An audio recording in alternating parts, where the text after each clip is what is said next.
FD200।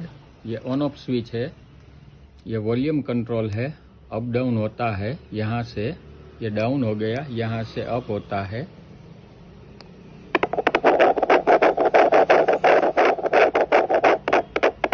और ये डाउन भी होता है।